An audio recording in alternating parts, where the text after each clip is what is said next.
creed.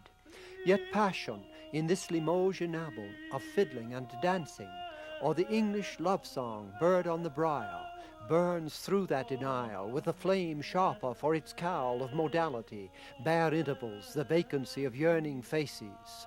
Who could conceive at that remove the danger of romantic abandon?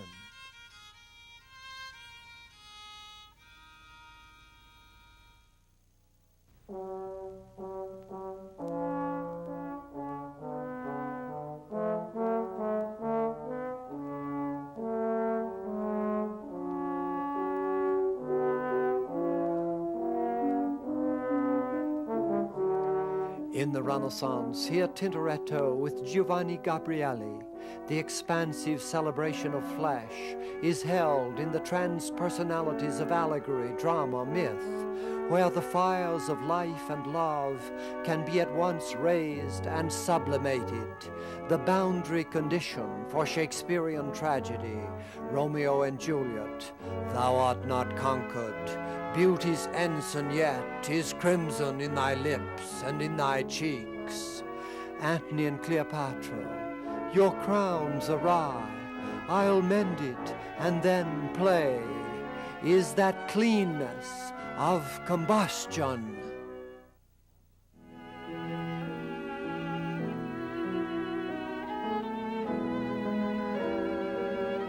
Past 1860, time of Brahms, even myth and legend, Dante's Paul and Francesca. But tell me, at the time of the sweet sighs, al tempo dei dolci sospiri, by what and how did love bring it about, that you should know the dubious desires, I dubbiosi desiri? Even Dante's creed suspended flame becomes in this Feuerbach a lure to adulterous loves. As that seduction sighs and writhes with Munch toward fin de siècle, this love-death Madonna of orgasm, sheathed in a mantle of mummy embryo and sperm, we are whelmed in expressionistic paradox that the abandoned climax of pain-passion is also its turn to symbolic alienation. Strindberg playing with fire. Daughter-in-law, I will run away too. We shall die together.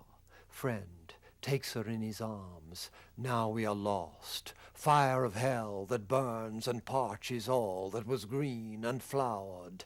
Ah, they part and sit down again in their former chairs.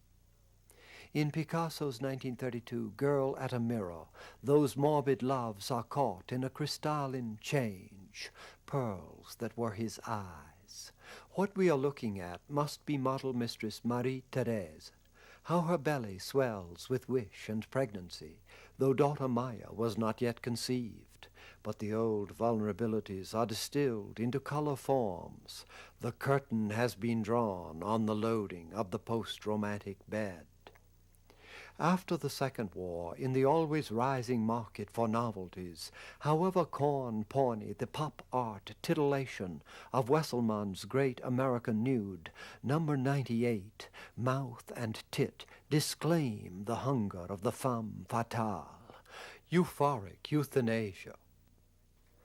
What had been intolerable in romantic pain, its arrogation to so much, when on the scale of Oedipus or Lear it deserved so little.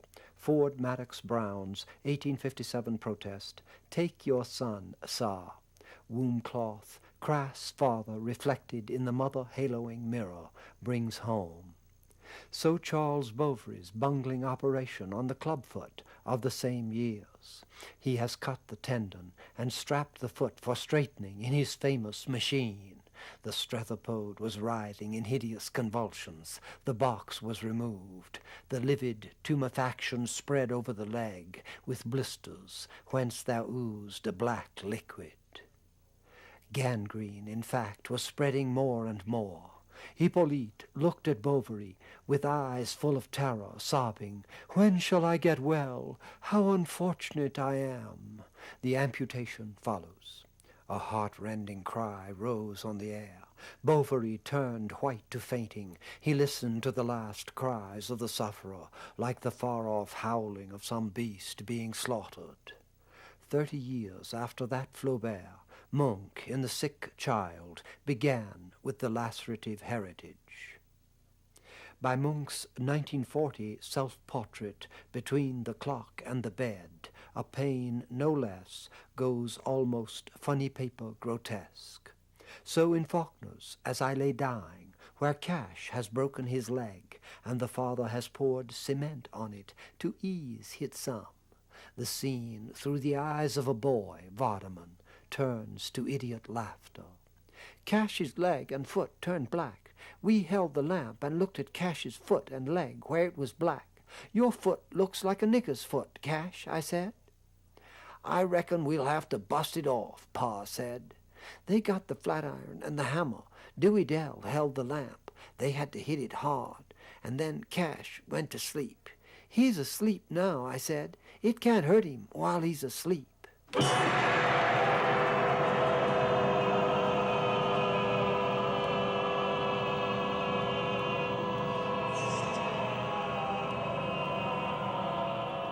Though for Francis Bacon, this so-called double portrait of Lucian Freud and Frank Auerbach, 1964, we should advance in literature, perhaps with Stockhausen's Noise Momenta, to the most mutilated post-war extension of Faulkner's picaresque, Molloy, Beckett's fiction of a crippled anti-hero, as germane as the new mathematics of fractals, bridging order and chaos, to the mauled flesh Bacon singled out from the infinitely varied brilliance of Picasso. This 1939 Sabates as Spanish grandee left. Bacon struggling through a lifetime doggedly, as in his 1972 self-portrait, Right, to hang the old carcass between abstraction and the pathos of touch. Like Socrates, asked in the Parmenides if dung has an eternal form. So from Beckett's Molloy, with one of Bacon's Life of a Salesman triptychs.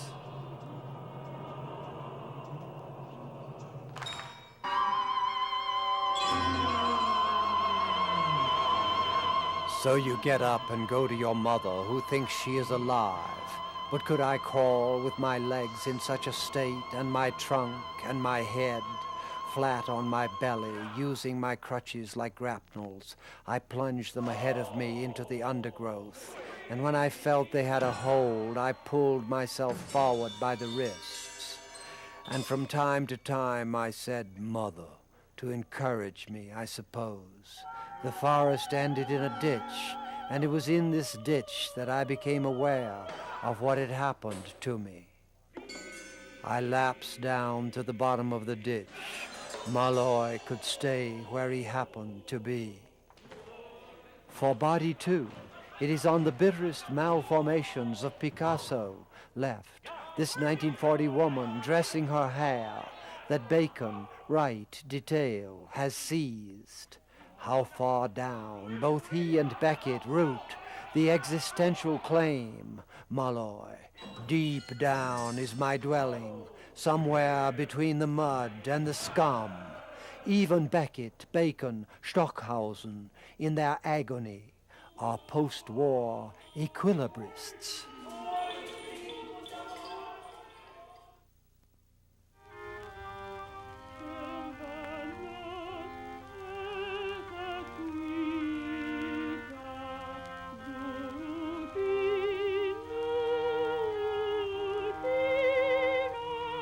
How many centuries the arts of the West have been wooing and now breaking with Vala, Blake's luring goddess of nature. After that action, what can reattachment signify? Consider Night. In Gentile da Fabriano and Brassart of the 1420s, how poignantly the Burgundian loves of earth harmonize Gothic mystery.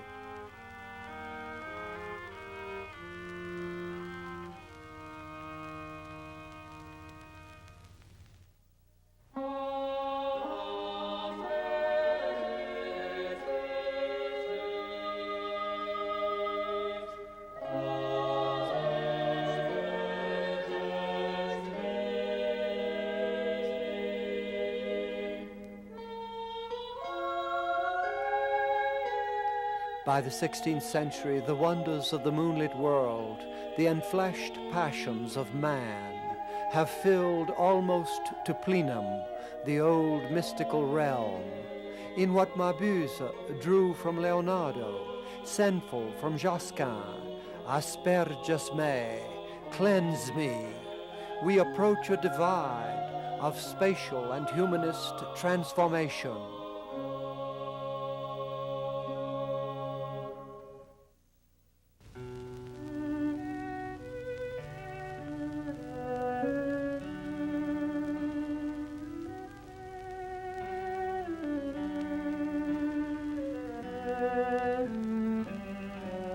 With the 17th century, this Dutch Vandenaer, with the corporeal harmony of Buxtehude, a viola da gamba phrase from the cantata Jubilate, one cannot say the mystery has been annulled. Though miracle seems almost resolved, wonder has taken its seat in the moonlit expanse of nature itself, formulated as by an experimental science, Milton, and o'er the dark her silver mantle threw.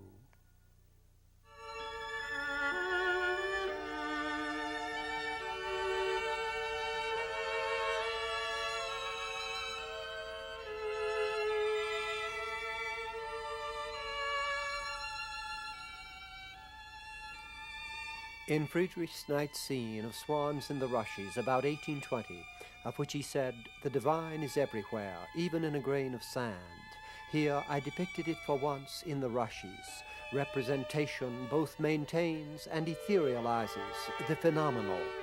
Nothing in the music of that time so disembodies harmony as the passage in the opening fantasy of the C-sharp minor quartet, where Beethoven thins the fabric to a Renaissance-inspired polyphony of 2 and 3.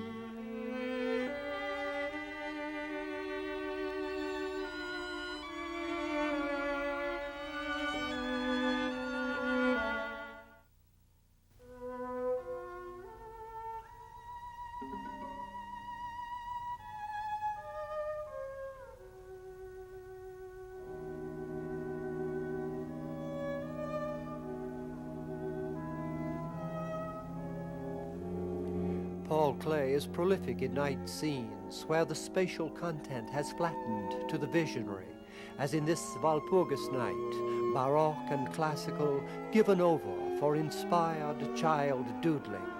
Marvelous what related magic Alban Berg has brought from the 12-tone rose of the lyric suite, though with the twist of Between Wars.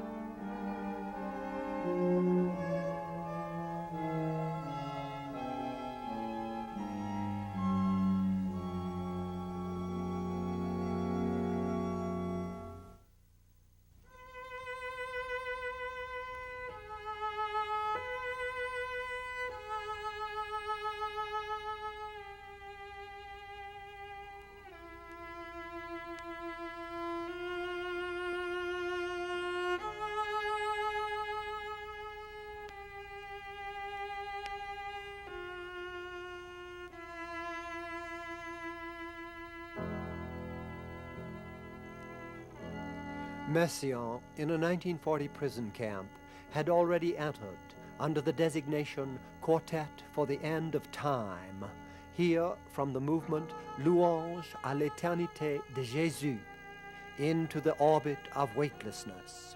What in Rothko a few years later subsumes night and fire in color-field voids, this brown, black on maroon, like Röttger's dark come through, ye littles lie more close, and the right thing happens to the happy man.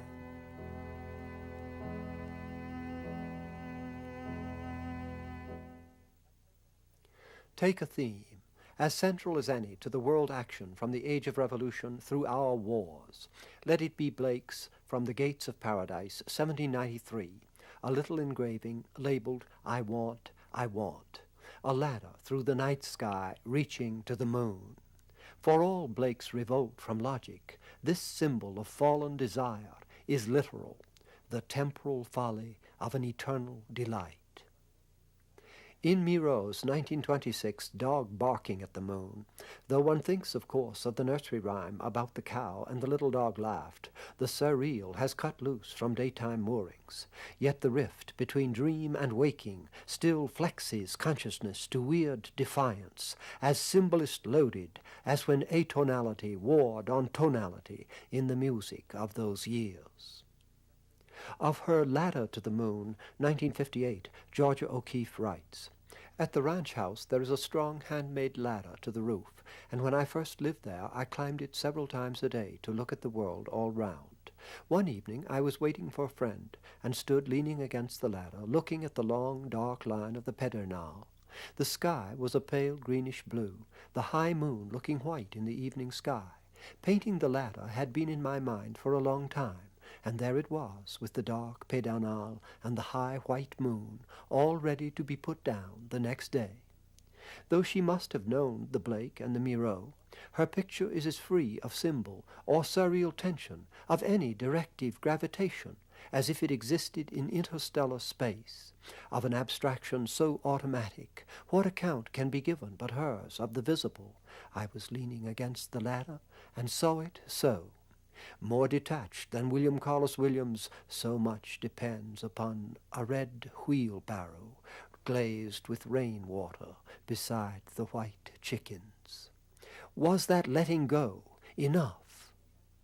Enough, even in Russia, that a society which had lived, for better or worse, through the embattled polemic of the 30s, in art, this seraph of Lenin's 1917 arrival in Petrograd, should settle for Fomin's 1965 contented horse realism of a coastal scene, happy days are here again.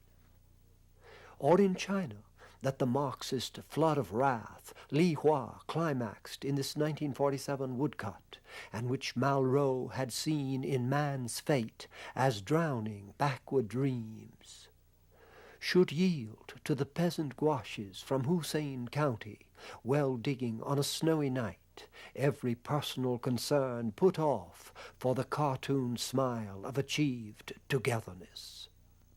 One did not have to be a dyed-in-the-wool reactionary to wonder when Achille Gorky, New York Armenian, in his 1945 Unattainable Right, restaged Kandinsky's first total abstraction of 1910, Left, how the global search, shooting the rapids of two great wars, had come full circle to the glad frenzy of plucking the feathers off outwardness, let fly. Or when Rauschenberg's 1964 whale composition, Right, with its ocean-bobbing space capsule, met Schwitter's hair-navel picture from 40 years before, to question such Dada stacking of the cards for the mass let-go of American pop, warmed over Schwitter's. Compare poetic nonsense. Dante had used it for the fury of Minos, hell guardian, Papa, Satan, Aleppe, and again for Nimrod over lowest hell, Raphael, Mai, Ame, Zabi, Almi. But we have made more of Babel, from Morgenstern's early century Laleu, Lalu, Lalo, through the same between wars Schwitter's, Be, Bil, Bi, Bel, Ba, Bal, Bim, Bim, Bi, Bil, Be, Bel, Ba, Bal, Boom, Boom, Bem, Bem, Boom, Boom, Bim, Bim, Bem, Bem, to international clacks of such, who adding belches, smacks, and whistles, cluck the art of body sounds. And when, in 1958, with no indication of directional influence, these granite mottlings would appear, Left an Amber Harvest by Mark Tobey, child of Wisconsin and the Pacific, and Right, French Dubuffays' gray marmalade matter light, both as far as quantum mechanics from the emergent shapes of nature. What could one surmise but that art prophecy, in the globe rounding of modern vision, had somehow closed on itself? Nietzsche, who stares into the void long enough, the void will stare back at him.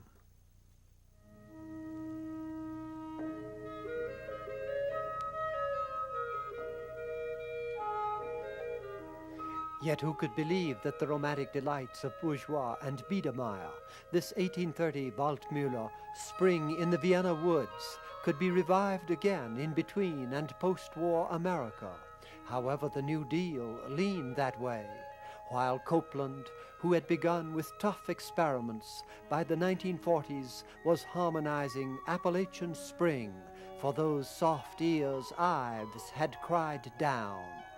Could romantic cultivation be called valid as long as endangered woodlots remained for picnics and love meetings?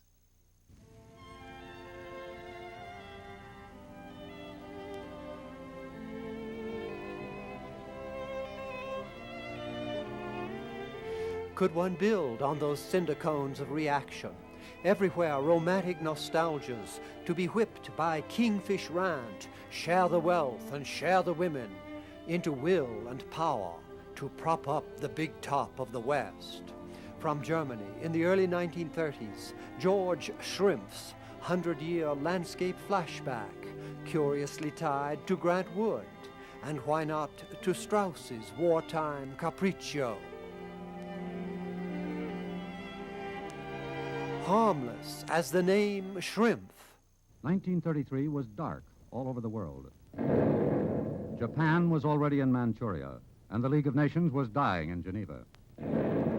Until one sees Hitler pinning the swastikas on all such echte Deutsch confirmations. In Germany, the Reichstag fire was history. So was the Weimar Republic. In Italy, Benito Mussolini had translated a people's search for security into savage conquest. Arno Breker left 3 years before Hitler came to power, crayoned the life urge that would shoulder his climactic sculptures, preparedness and hero, to the cliff of Nazi acclaim, while sensuous nudes hardened right to this astonishing muse by Thorac. If only the benighted Chancellor, bestowing the accolade, could have divined that it was for the Allied occupation they were stripping those girls down. In rich, fertile America, fear and uncertainty lay heavy upon the land. So first of all, let me assert my firm belief that the only thing we have to fear is fear itself. From Hart Crane's Winter Garden, her eyes exist in swivelings of her tits. We wait that writhing pool, her pearls collapsed, all but her belly buried in the floor. Through Reginald Marsh's paintings of burlesque, down to Farrell's masturbating studs. Leaned forward in his seat, he watched 4 beefy women, legs spread, orgiastically shaking their wobbly bellies, washed-out, painted whores, but they sure could shake that thing. What cataleptic will conjures exuberance out of waste of life? Nothing to fear but fear itself. Später von 37.000, wieder zwei Tage später 41.000, dann 62.000, dann 78.000, jetzt sind es 90.000, 107.000, 137.000 und heute 214.000. But who would have chosen a dream recovery, hunting peace in our time, through Rhineland, Austria, Czechoslovakia, Poland, through the phony war, behind the Maginot Line, imaginaire, then Denmark, Sweden, Norway, Holland, Belgium, France.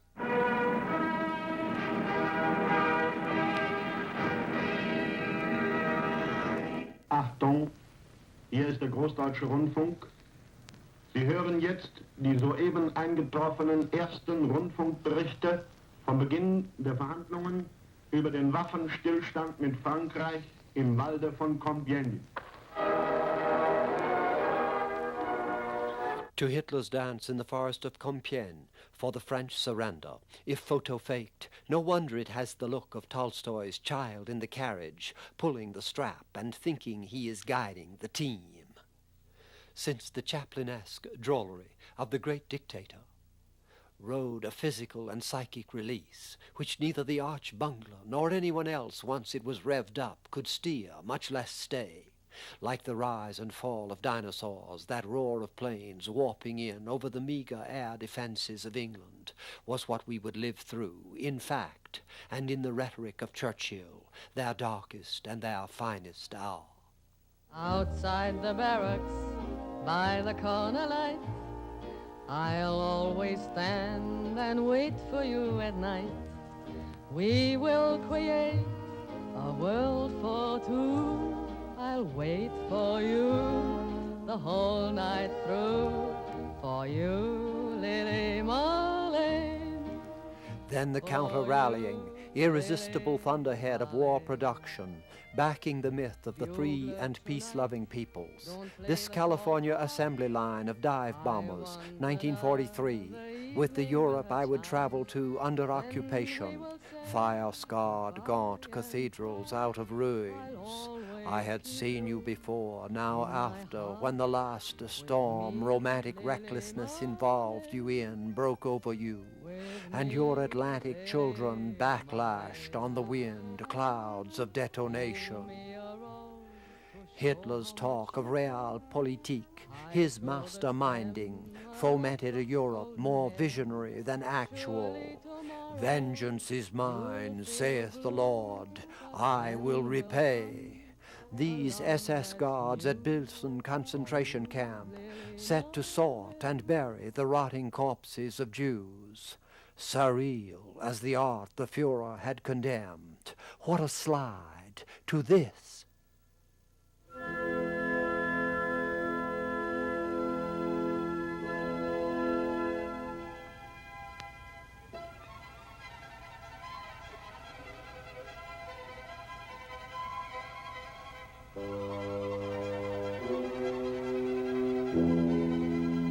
From the Germany of a century before, Mendelssohn's Dream Overture of Bottom and the Fairies, Moritz von Schwindt's woodland rapture of a boy's wonderhorn, left, right, Spitzweg's playful irony of the bookworm tottering on his ladder with more books than he can manage.